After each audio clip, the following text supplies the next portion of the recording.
የ2026 የዓለም እግር ኳስ ዋንጫ የፊታችን ሐሙስ ይጀምራል። በዓለም ዋንጫው ላይ ከምናያቸው ተጫዋቾች መካከል 162ቱ የእንግሊዝ ፕሪሚየር ሊግ ላይ የሚጫወቱ ተጫዋቾች ናቸው። ማንቸስተር ሲቲ 19 ተጫዋቾችን ወደ ዓለም ዋንጫው በመላክ ከፕሪሚየር ሊጉ ክለቦች ቀዳሚውን ቦታ ይዟል። ታዲያ እነዚህ 162 ተጫዋቾች መካከል የአርሰናሉ ጎበዙ የቀይ መስመር ተከላካይ ጁሪያን ቲምበር ባጋጠመው ጉዳት ምክንያት ከሆላንድ ብሔራዊ ቡድን ውጪ መደረጉን ትላንትና የሆላንድ እግር ኳስ ፌዴሬሽን አሳውቋል። ይህ ተጫዋች ያጋጠመው አዲስ ጉዳት ነው ወይስ ነባሩ ጉዳት ተባብሶበት ነው የሚልና መቼ ነው በትክክል ወደ ሜዳስ የሚመለሰው የሚል ጥያቄ በብዛት ዜናውን ተከትሎ ከአርሰናል ደጋፊዎች እየቀረበ ይገኛል። በዚህ ጉዳይ ላይ አዳዲስ የምንላቸውን መረጃዎች ወደ እናንተ እናደርሳለን።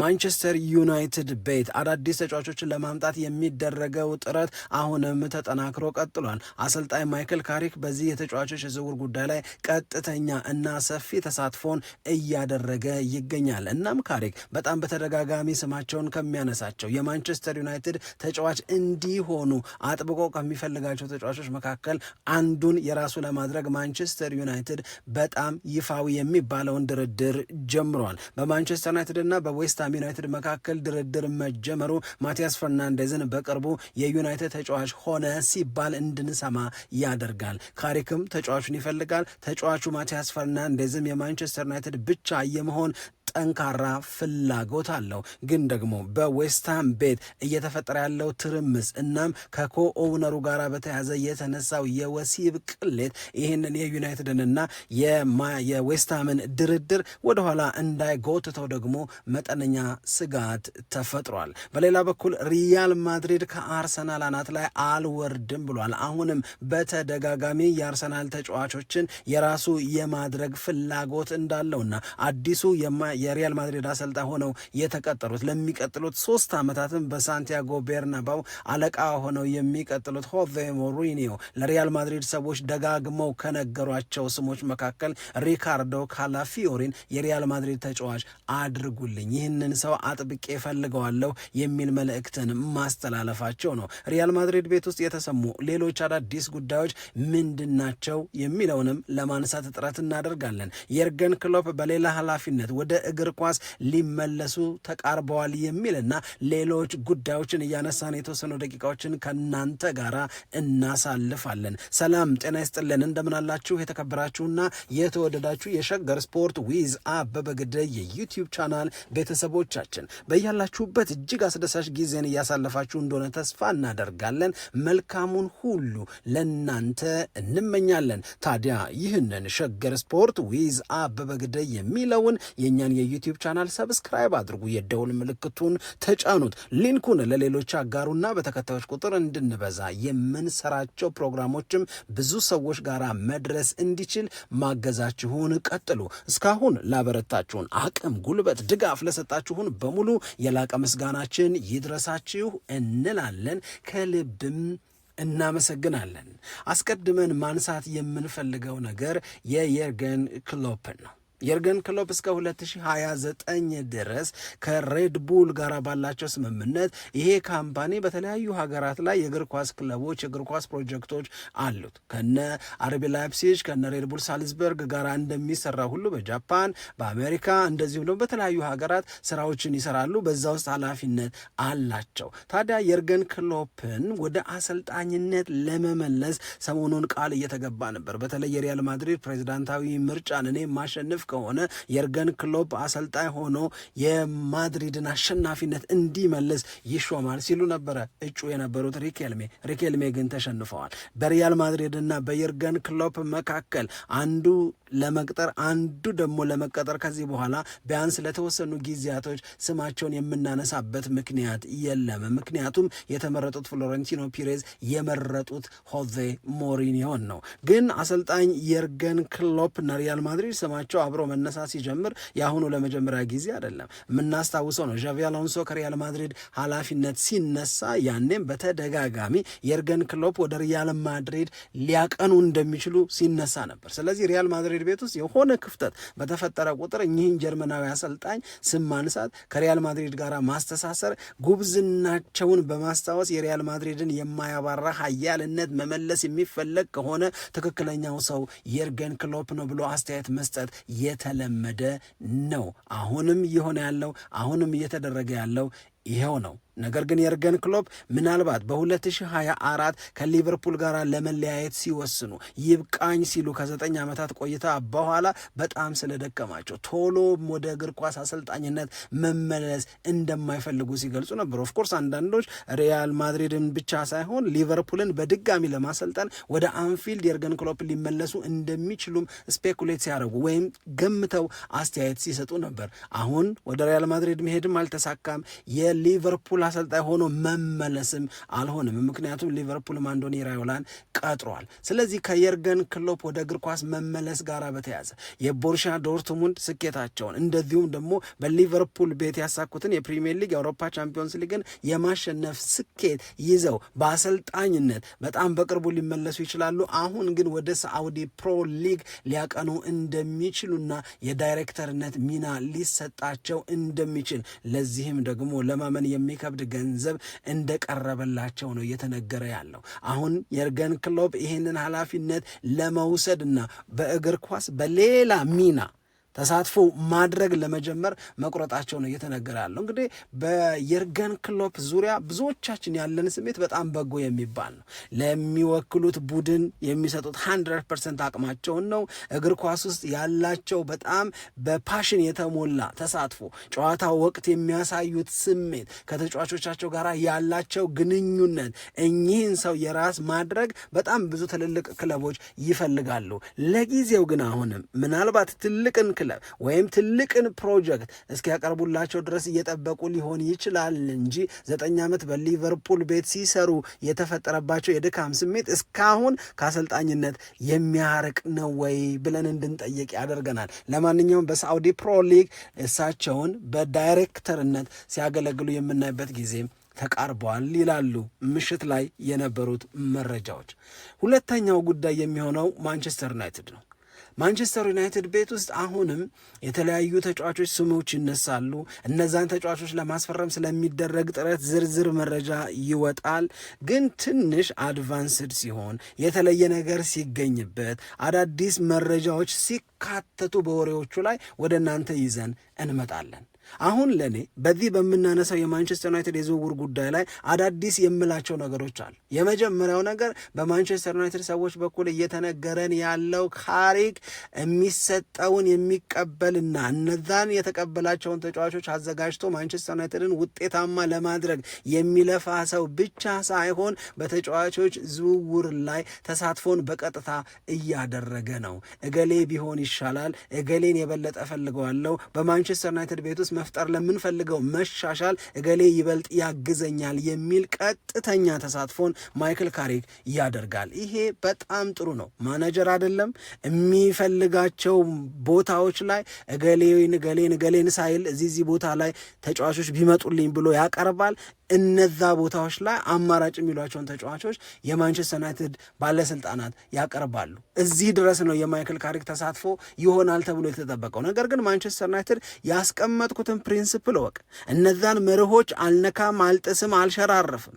ግን አንተ ከተጫዋቾቹም ጋር በተያዘ ከገሌ ይልቅ እገሌ ከገሌ ይልቅ እገሌ ብሎ ስሞችንም መጥራት እንዲችል እና በዚህ መንገድ ጠለቅ ብሎ ተሳትፎ እንዲያደርግ ለማይክል ካሪክ የተሰጠው እድል አለ። እሱም ያንን እድል በአግባቡ እየተጠቀመበት ነው። ስለዚህ የሚሰጠውን የሚወስድ ብቻ ሳይሆን የሚሰጠውን የሚመርጥም ነው የማንቸስተር ዩናይትድ አሰልጣኝ ማይክል ካሪክ። ይሄ አንዱ ጥሩ እናም አዲሱ መረጃ ነው። ሁለተኛው ማንቸስተር ዩናይትድ ማሻሻል የሚፈልገው ነገር መሀል ክፍሉ ላይ ነው። መሀል ክፍሉ ላይ የሚፈጠር መሻሻል የተለየ ትኩረት ይሰጣል። በተደጋጋሚ ተነግሯል። ከነዚህ የመሃል ክፍሉን ያጠናክሩልኛል ከሚባሉ ተጫዋቾች መካከል ደግሞ የዌስትሃም ዩናይትድን ማቲያስ ፈርናንዴዝን ካሪክ አብዝቶ ይፈልገዋል። ማንቸስተር ዩናይትድ እኔ የምፈልገውን የማስበውን አጨዋወት በተሻለ መንገድ እንዲተገብር ወደዚህ ቡድን እንዲመጡ ከሚገባቸው ተጫዋቾች መካከል አብዝቼም የምፈልጋቸው መካከል አንዱ ማቲያስ ፈርናንዴዝ ነው ብሏል። ስለዚህ ማቲያስ ፈርናንዴዝ ማንቸስተር ዩናይትድን እንዲቀላቀል ካሪክ ጋር ያለው ጠንከር ያለ ፍላጎት በማንቸስተር ዩናይትድ ታምኖበት ነው በዌስትሃም ዩናይትድ እና በማንቸስተር ዩናይትድ መካከል ኦፊሻል የሆነ ንግግር የተጀመረው። ኦፊሻል የሆነ እስካሁን ድረስ ማንቸስተር ዩናይትድ ማቲያስ ፈርናንዴዝን ይፈልጋል፣ ዌስትሃም ዩናይትድ ለተጫዋቹ ዋጋ ቆረጠ ምናምን የሚሉ መረጃዎች ናቸው። አሁን ግን እያሉ ነው ያሉት ኦፊሻሊ ሁለቱ ክለቦች ተጫዋቹን መገበያየት በሚችሉበት ሁኔታ ላይ መነጋገር ጀምረዋል። ይሄ አዲስ ነገር ነው፣ ኦፊሻል የሆነ ነገር መጀመሩ። ይህንን ኦፊሻል የሆነ ነገር መጀመር ተከትሎ በማንቸስተር ዩናይትድ በኩል በተደጋጋሚ የተነገረው የካሪክ ፍላጎት ይሟላ ዘንድ ማንቸስተር ዩናይትድ ይህንን ዝውውር በስኬት ለማጠናቀቅ ከፍተኛ ጥረት ያደርጋል። በሁለቱ ክለቦች ድርድር መካከል ፈታኝ ሊሆን ይችላል ተብሎ የሚጠበቀው ልክ የዛሬ ዓመት በ38 ሚሊዮን ፓውንድ የገዛውን ማቲያስ ፈርናንዴዝን ዌስትሃም ዩናይትድ በ85 ሚሊዮን ፓውንድ ነው የሚሸጠው የሚል በጣም የተጋነነ ዋጋ መጥራቱ ነው። ነገር ግን በእግር ኳስ ባለሙያዎች ሐሳብ ከሆነ ዌስትሃምም 85 ብሎ እዛው ላይ ድርቅ አይልም። ማንቸስተር ዩናይትድም ደግሞ ዌስትሃም ዩናይትድ በዚህ ተጫዋች መሻሻል፣ አሪፍ ፐርፎርም ማድረግ ከራሱ ከማንቸስተር ዩናይትድ በተጨማሪ ሌሎች ክለቦች በፕሪሚየር ሊግ ሌሎች ክለቦች በላሊጋው እንደ ሪያል ማድሪድ ያሉ እዚህ ተጫዋች ላይ ከፍተኛ ፍላጎት ስላላቸው ዌስትሃም ሊቀማጠል ይችላል። ከፍ ያለ ዋጋ ሊጠራ ይችላል። 38 ስለገዛው 40 ይሽጥልኝ ምናምን ሊል አይችልም። ስለዚህ 85 ዝቅ ያለ ግን ደግሞ ከገዛበት 38 በጣም የጨመረ ዋጋን ከፍሎ ይህንን ተጫዋች መውሰድ እንዳለበት ያምናል። ነገር ግን በሁለቱ ክለቦች መካከል ያለው የዋጋ ልዩነት እንዲጠብ በማንቸስተር ዩናይትድ እና በዌስትሃም መካከል የሚደረገው ድርድር ሰፊ ጊዜን እንዳይወስድ ደግሞ ተፈርቷል። አሁን እዚህ ጋር ነው ቁም ነገሩ የሚጀምረው። የመጀመሪያው ነገር የማንቸስተር ዩናይትድ የመሃል ክፍሉን የማጠናከር ጉዳይ አይቀርም። ማቲያስ ፈርናንዴዝ ፈረመም አልፈረመም ከዚህ በኋላ ማንቸስተር ዩናይትድ ለመሃል ክፍሉ መጠንከር ሁለት ተጫዋቾችን ያመጣል። እንደ ካሪክ ፍላጎት ከሆነ ከሚመጡት ተጫዋቾች መካከል አንደኛው ማቲያስ ፈርናንዴዝ እንዲሆን ይፈለጋል። ካዚሜሮ፣ ማኑኤል ኡጋርቴ አይነት ተጫዋቾች ስለሚወጡ እዛ ቦታ ላይ ክፍተት እንዳይፈጠር መሰራት አለበት። ሁለተኛው ፎርማል የሆነ ንግግር ይፋዊ የሆነ ይሄ ምንድነው የሚባለው ድርድር በሁለቱ ክለቦች መካከል መጀመሩ ነው። ይሄም አዲስ ግን ለማንቸስተር ዩናይትድ አሁን ቢያንስ ሁለተኛውን የሚድፊልደር ለማስፈረም በይፋ የጀመረው ድርድር ለማንቸስተር ዩናይትድ የበለጠ ጉልበት የሚሰጠው ነው። ሶስተኛውና ትልቁ ቁም ነገር የሚመስለኝ ማንቸስተር ዩናይትድ እንደነዚህ ያሉ ተጫዋቾችን ለማስፈረም የሚያደርገው ድርድር ረጅም ጊዜ እንዲወስድና አላስፈላጊ ትኩረትን እንዲስብ አይፈልግም።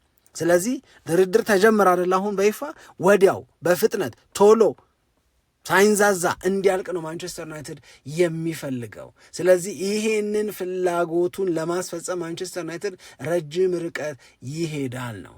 ከዛ ውጪ ይሄንን ተጫዋች የሚፈልጉ ሌሎች ክለቦች ሊያውቁ ሊረዱ የሚገባቸው ተብሎ የተጠቀሰው ነገር ነው። ማንቸስተር ዩናይትድ ማቲያስ ፈርናንዴዝን በማስፈረም ረገድ በወረፋው ፊት ላይ የቆመው የመጀመሪያው ክለብ ማንቸስተር ዩናይትድ ነው። ኦፊሻሊ ከዌስትሃም ዩናይትድ ጋር በይፋ መደራደር በመጀመር ማንቸስተር ዩናይትድ ቀዳሚ ነው። በልጁ በመመረጥም ማንቸስተር ዩናይትድ የተሻለ እድል አለው ይህንን ተጫዋች ለማግኘት። ስለዚህ በአለፈው የውድድር ዓመት ወደ 39 የሚደርሱ ጨዋታዎችን ለዌስትሃም ዩናይትድ የተጫወተው ማቲያስ ፈርናንዴዝ በሚቀጥለው የውድድር ዓመት ቀዩን ማሊያ ለብሶ ኦልትራፎርድ ላይ እንደምናየው አንጠራጠርም ይላሉ።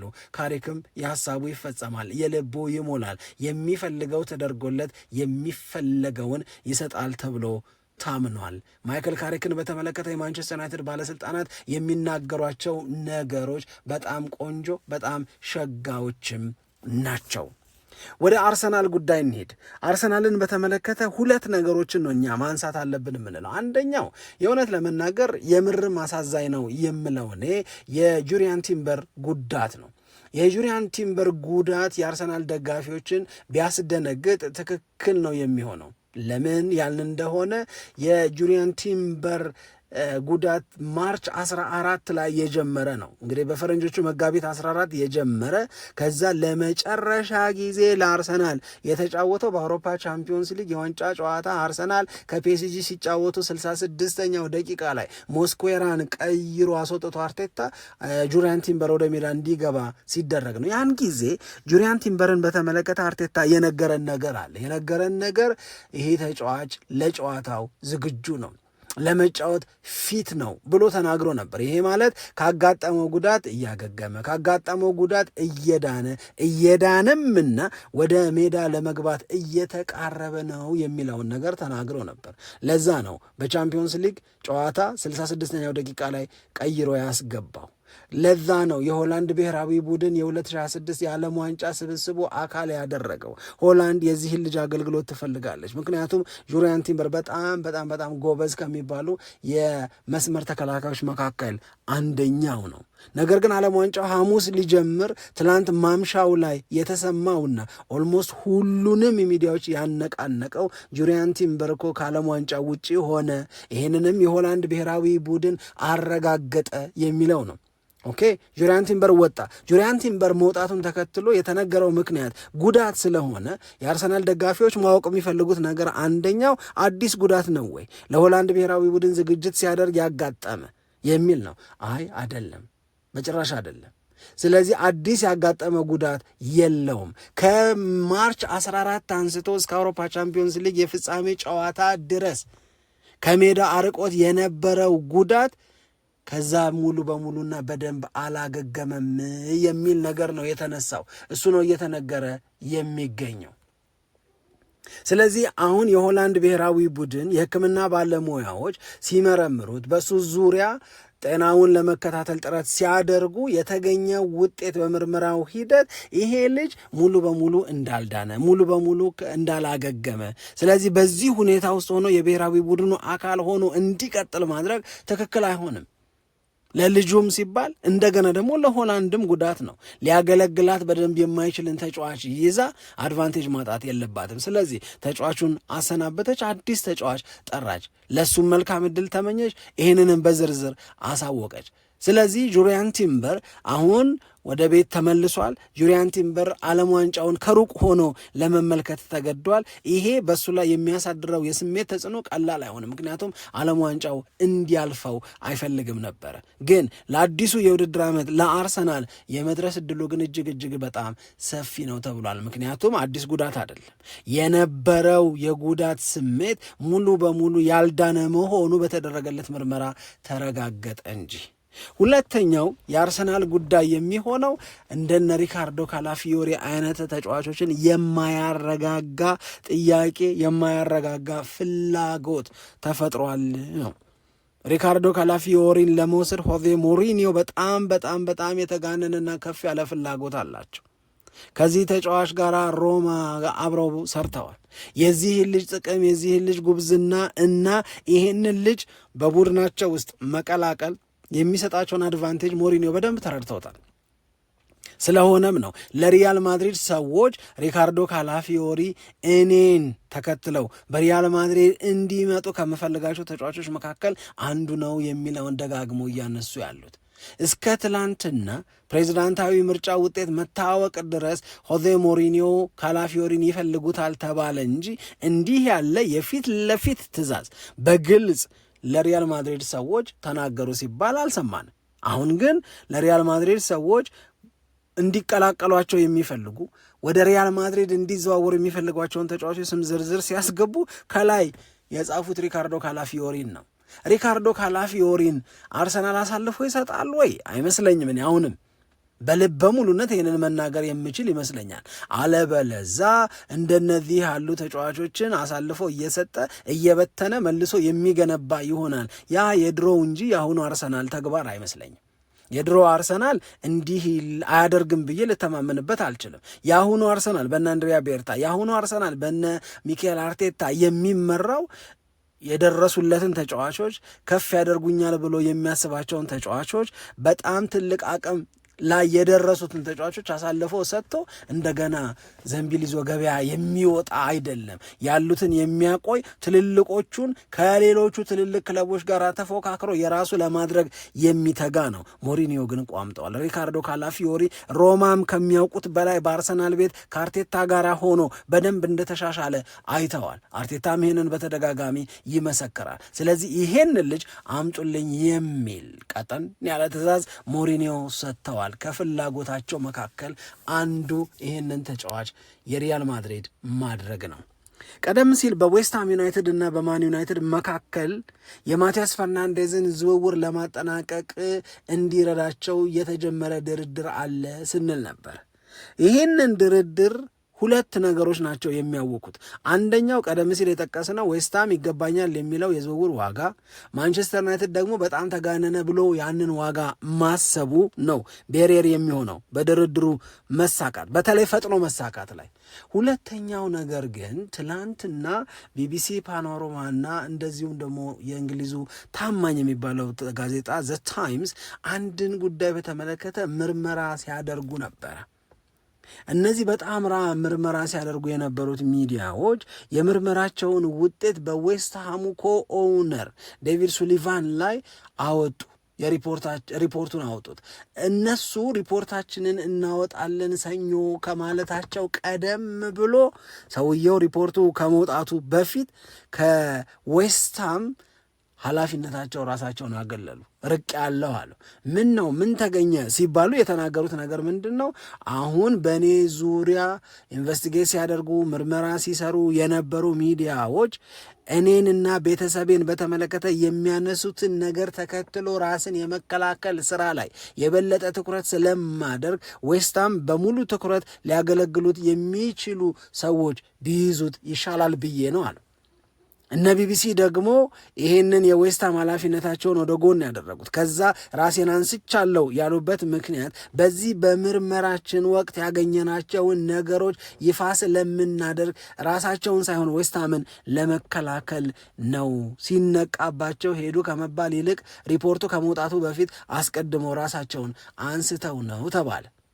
አሁን በዚህ ሰውዬ ዙሪያ ቢቢሲ ፓኖራማ እና ዘ ታይምስ ይፋ ያደረጉት ነገር አንድ ወደ 7 የሚደርሱ ሴቶች በዴቪድ ሱሊማን በዌስትሃሙ ኮኦውነር ላይ ቅሬታ አቅርበዋል። ቅሬታቸው ምንድን ነው? ከፍተኛ የሚባል የወሲብ ትንኮሳ አጋጥሞናል፣ ተፈጽሟልም ነው የሚሉት። ወሲባዊ ድርጊቱ ተፈጽሟል፣ በመፈለግ በፈቃደኝነት ሳይሆን በመገደድ እንድንፈጽም ተደርጓል። ሞዴሎች ናቸው።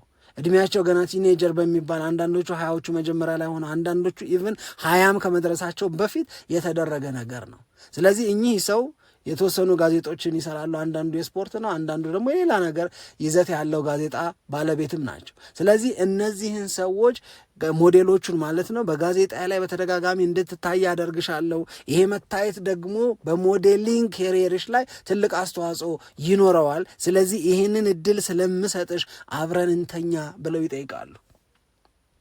ይሄ ያጓጓቸዋል፣ ይሄ ይስባቸዋል። እንዲህ ያለውን አስገዳጅ ሁኔታ ይጭኑባቸዋል ሴቶቹ ላይ። ሴቶቹ እንዳቀረቡት ቅሬታ እና ቢቢሲ ፓኖራማና ዘ ታይምስ ይፋ እያደረጉት ባለው መረጃ ላይ እናም ሴቶቹ ሲናገሩ ይህንን አብረን እንተኛ፣ ሴክሹዋል ሪሌሽን ይኑረን የሚለውን ጥያቄ ሲጠይቀን ለዛ ፈቃደኛ ሳንሆን በመገደድም ጭምር እንድንፈጽመው ተደርገናል። እኔ እንደዛ አይነት ነገር ውስጥ አልፍ ያለው ብለው ይናገራሉ።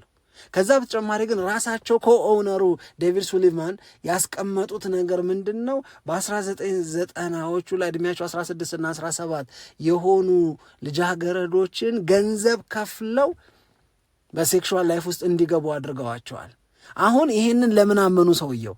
ይህንን ያመኑበት ዋነኛው ምክንያት በሀገሪቱ ሕግ ከ2003 ጀምሮ ነው እንደነዚህ ያሉ ከ21 በታች ዕድሜያቸው የሆኑ ሴቶችን በገንዘብም ቢሆን አግባብቶ ወደ ወሲባዊ ነገር እንዲገቡ ማድረግ ሕገ ወጥ የሆነ በ1980ዎቹ በ1990ዎቹ ላይ እንዲህ ያለ ክልከላ አልነበረም። ስለዚህ በ1990 ላይ ይህንን አድርጌያለሁ፣ ያኔ ልክ ስለነበር ያኔ ህገ ወጥ ስላልነበረ ብለው ለመከላከል ያንን አምነዋል።